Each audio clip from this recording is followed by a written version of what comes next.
Ukraine যুদ্ধের আগুন কি এবার ছড়িয়ে পড়ছে ন্যাটোভুক্ত দেশগুলোতে?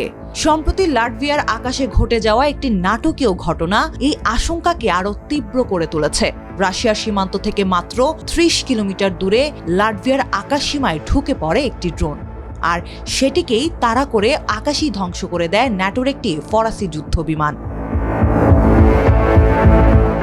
লাটভিয়ার সামরিক বাহিনী জানিয়েছে, রাশিয়ার শক্তিশালী ইলেকট্রনিক ওয়ারফেয়ার বা ইলেকট্রনিক যুদ্ধের গ্যারাকলে পড়েই ড্রোনটি পথ হারিয়ে তাদের আকাশসীমায় ঢুকে পড়েছিল। ফরাসি বিমান বাহিনীর যুদ্ধ বিমান উত্তর লিথুনিয়ার বিমান ঘাঁটি থেকে উড়ে গিয়ে একটি জনমানবহীন অঞ্চলের উপর ড্রোনটিকে গুলি করে নামায়। স্বস্তির খবর হলো, এই ঘটনায় কেউ হতাহত হয়নি।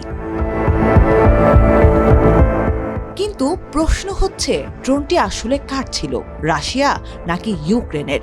লাটভিয়ার ড্রোনটির মালিকানার বিষয়টি স্পষ্ট না করলেও বিশেষজ্ঞদের ধারণায় এটি ছিল আসলে একটি ইউক্রেনীয় ড্রোন। মূলত ইউক্রেনীয় ড্রোনের আক্রমণ ঠেকাতে রাশিয়া তাদের সীমান্তে ব্যাপক ইলেকট্রনিক জ্যামিং ব্যবহার করছে, আর এই জ্যামিং এর কারণে ড্রোনগুলো দিক হারিয়ে প্রতিবেশী দেশগুলোতে গিয়ে আছড়ে পড়ছে।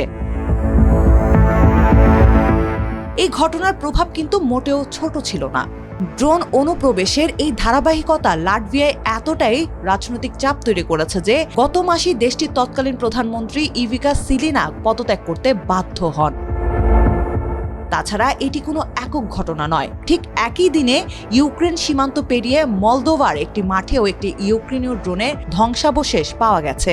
এর মাত্র এক সপ্তাহ আগে রোমানিয়ার কনস্টান্টা বন্দরে বিস্ফোরিত হয় আরেকটি ইউক্রেনীয় সামুদ্রিক ড্রোন, যেটির পথ হারানোর পেছনেও ছিল রাশিয়ার ইলেকট্রনিক হস্তক্ষেপ। আবার মে মাসের শেষ দিকে রোমানিয়ার একটি আবাসিক ভবনে সরাসরি আঘাত হানে রাশিয়ার একটি ড্রোন, যাতে আহত হন ২ জন।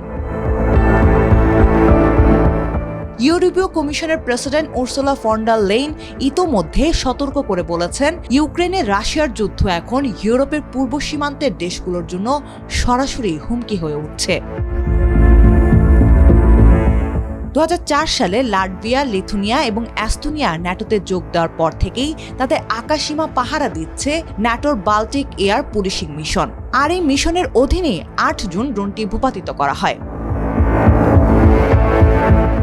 তবে যেভাবে একের পর এক ড্রোন ন্যাটোর আকাশসীমায় ঢুকে পড়ছে, তাতে যে কোনো মুহূর্তে একটি ভুল পদক্ষেপ ইউক্রেন যুদ্ধকে পুরো ইউরোপে ছড়িয়ে দিতে পারে।